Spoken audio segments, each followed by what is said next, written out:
ensemble avec le fils de Marie, on allait te demander, lui là, il a pris son nom là où? Mais lorsque tu dis c'est le fils de Marie, nous on a appris dans votre Bible que Marie a reçu le nom de son enfant de quelqu'un. On veut savoir, le nom là que tu as fait référence là, le nom du fils de Marie. Marie, elle a reçu le nom là de la part d'un être humain ou de la part d'un ange?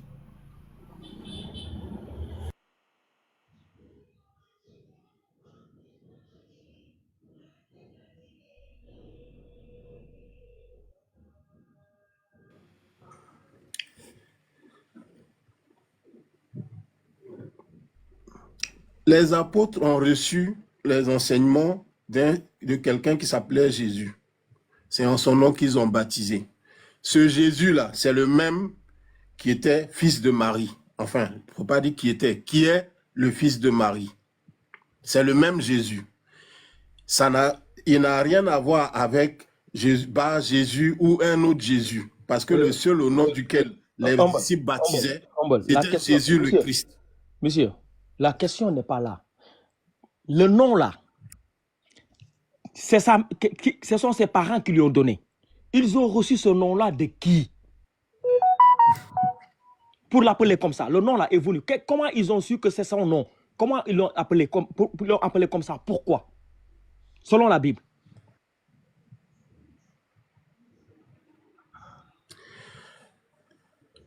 Il y a...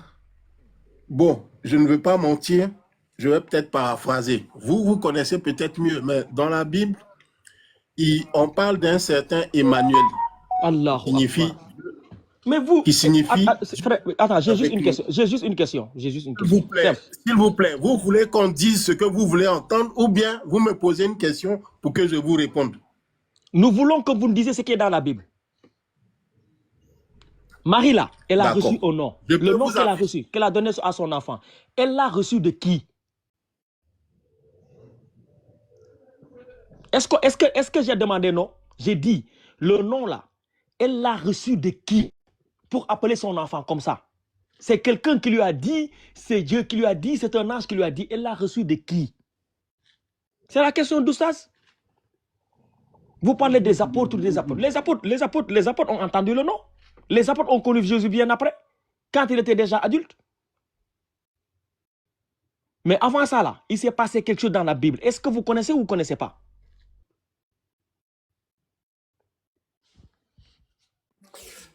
Le suivant. Au suivant, next. Vous êtes là, vous prenez votre Bible tous les jours, vous ne lisez pas votre Bible. On pose des questions dessus, vous braquez.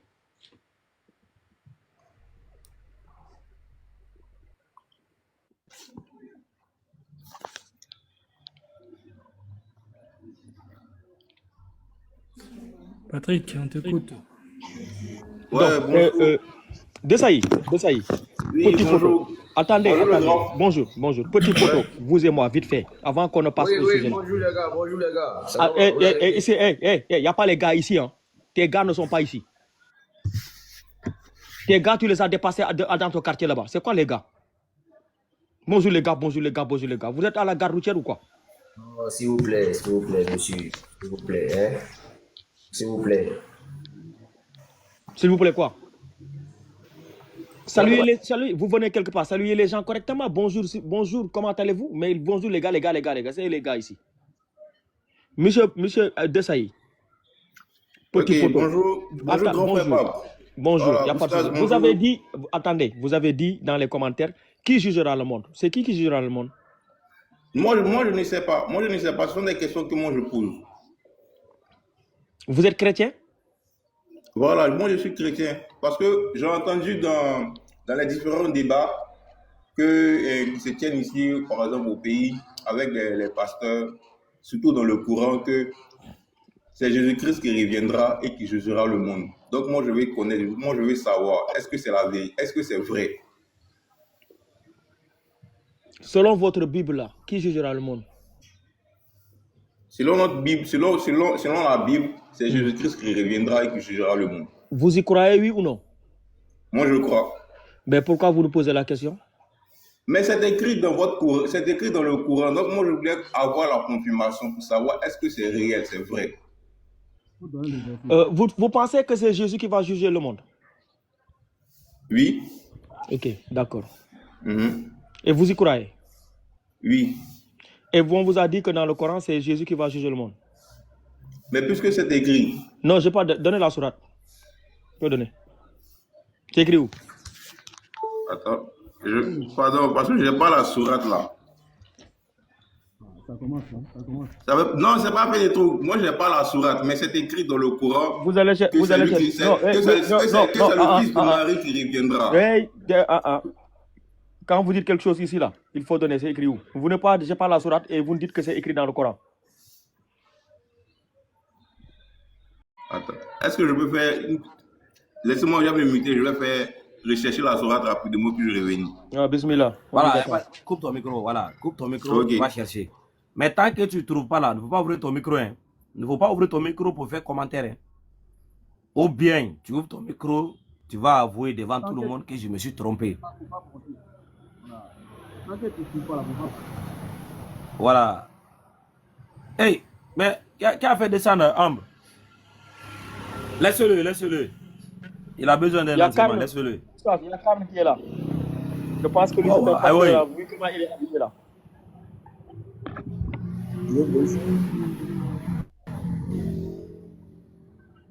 Bonjour. Ah, voilà. Il faut renvoyer l'invitation à Ambre. Voilà. Barakallah. Oui. Carl. Oui, mon frère, bonjour. Bonjour. D'accord. J'espère que vous allez bien. On fait que donner des chaos depuis ce matin-là. Tous les chrétiens sont montés ici, là, ils ont pris des chaos. Et ce n'est pas n'importe quel chaos. Hein. Les chaos dangereux. Peut-être pour toi, aussi, c'est plus dangereux que les autres. Hein. D'accord, ok. Donc, Oui. je vous écoute. La question. Voilà. La question, c'est qui est derrière moi comme ça. Quel est le nom du Père, du Fils et du Saint-Esprit? Le nom du Père, du Fils et du Saint-Esprit. Oui, oui. Le nom du Père, du Fils et du Saint-Esprit, c'est... En fait, les trois noms que vous voyez, on peut dire ça comme ça. Les trois noms que vous voyez, c'est la représentation d'une seule et une seule personne. Voilà. C'est la représentation d'une seule personne parce que ils vont me dire que Jésus est fils. Ils vont me dire que Jésus a parlé de son Père. Ils vont me dire que le Saint-Esprit. Ok, moi je suis d'accord avec tout ça. Mais il n'y a pas quelqu'un qui est plus crédible que Jésus lui-même dans cette histoire de dire qui est mon Père. Puisque lui-même, des gens de son temps étaient préoccupés par cette question-là. Parce que toujours il parlait de son Père. On lui a demandé, ton Père, il faut nous montrer ce Père et cela nous suffit. Mais lui-même, il a eu à s'exprimer. Quand il s'est exprimé, on sait ce qu'il a dit dans Jean 14. Carl, bonjour. Bonjour. Est-ce que vous avez votre Bible? Oui, oui. Il faut prendre 1 Corinthiens 15, verset 27 et verset 28, s'il vous plaît. 1 Corinthiens 15, verset 27. 27 et 28.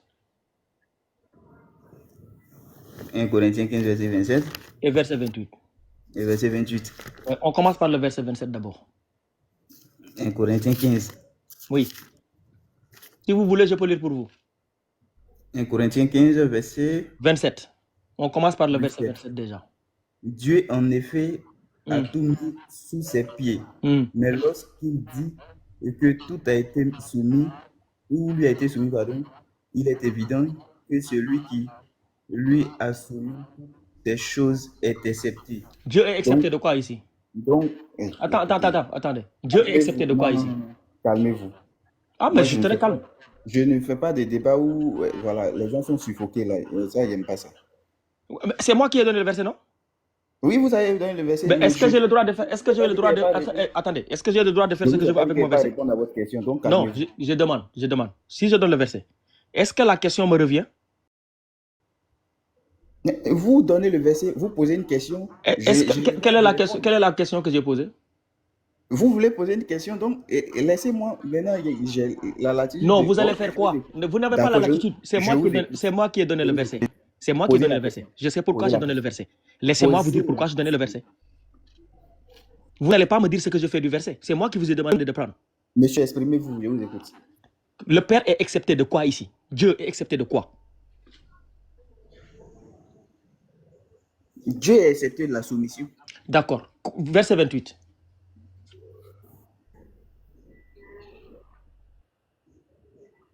S'il vous plaît. Lisez le verset 28, s'il vous plaît. Et lorsque toutes choses lui auront été soumises, alors le Fils lui-même sera soumis à celui qui lui a soumis toutes Toutes choses, choses, afin que Dieu soit tout en tous. Dieu soit tout en tous. D'accord. Le Père est accepté de toute soumission. Le Fils se soumet au Père. Est-ce que le Fils, c'est le Père qui ne se soumet pas? Le Fils qui se soumet, c'est le Père qui ne se soumet pas. Je ne comprends pas. Vous avez dit tout à l'heure, en prenant Jean 14, c'était pour nous dire que Jésus, quand il a dit, si tu m'as vu, depuis que tu me vois, je paraphrase, Simon, tu ne sais pas. Qu'il s'est comparé, il s'est dit que c'était lui le Père. Moi, je vous demande maintenant. Laissez-moi parler. Laissez-moi parler. Je comprends la question et répondre en même temps. Non, laissez-moi parler. D'accord, je vous écoute. Dans 1 Corinthiens 15, verset 27-28. Là, tout est fini. C'est la fin des temps. C'est écrit à partir du verset 24. C'est la fin des temps. Il ne reste que deux entités, le Père et le Fils. Il y a un Père qui ne se soumet pas et le Fils se soumet au Père. Un Fils qui se soumet et un Père qui ne se soumet pas. Ma question est la suivante. Puisque vous avez dit que Jésus, c'est le Père, est-ce que ici, là, le Fils qui se soumet, c'est le Père qui ne se soumet pas? Le Fils est soumis au Père. Le Fils se soumet au Père. Ça, c'est naturel. On n'avait pas de question à poser sur ça. Écoutez ma question. C'est pas la question. Ce n'est pas ma Tu dis question. que tu as compris, mais tu n'as pas répondu. Ce n'est pas ma question. C'est quoi? Bon, Est-ce que répondez. le Fils qui se soumet, c'est lui le Père qui ne se soumet pas? Le Père ne se soumet pas. Ce n'est pas ma question. Est-ce que le Fils, vous l'avez dit tout à C'est l'heure, que vous posez mal la question. j'ai très bien posé ma question. Vous posez mal la question. Attends, vous avez très bien posé ma question. Vous avez comparé tout à l'heure, vous avez fait la liaison entre le Père et le Fils. Vous avez dit que le Père, c'est le Fils. Ici, là, Oui. on vous montre que le Père est accepté de toute soumission, alors que le Fils se soumet. Le Père soumet, on se soumet à lui, mais il ne se soumet pas. Ici, c'est clair et net. Je vous demande maintenant, par rapport à ce que vous aviez dit avant, est-ce que le Fils qui se soumet, c'est le Père qui ne se soumet pas? Par rapport à ce que j'avais dit avant, où je disais que le Père égale au Fils. Ici maintenant, est-ce que là, à la fin des temps là, d'après ce qui est écrit ici, le Père c'est le Fils, parce que le Fils se soumet, le Père ne se soumet pas. Est-ce que le Fils c'est le Père? Ah, mais là, vous confondez. Je ne confonds pas, je pose une question. Est-ce que le Père c'est le Fils? Selon à la fin des temps là, quand tout est clair, le Père et le Fils, ils sont ensemble, ils se regardent, les yeux dans les yeux. Le Fils se soumet, le Fils se soumet, le Père ne se soumet pas. Est-ce que le Père c'est le Fils? Je dis, est-ce que vous pouvez me laisser répondre? Allez-y. Voilà. Parce que ce que j'étais en train de dire là-bas, quand je dis que Jésus lui-même a dit que son Père est le Père, mais on n'est plus dans la Trinité. On est dans une sorte de dialectique où ce qui était trois a été unifié. Mais maintenant, dans le livre de Corinthiens ici, tel que c'est écrit là, c'est comme on ramène encore à ce que Jésus lui-même était en train de dire en parabole pour dire que mon Père, le Fils, le Saint-Esprit. Quand on est dans cette logique-là, Jésus étant chair sur terre, il ne jamais dit que lui, il était grand que le Père. C'est cela aussi que les gens n'arrivent pas à comprendre. Ce n'est pas ma question. Ce n'est pas ma question. Ce n'est pas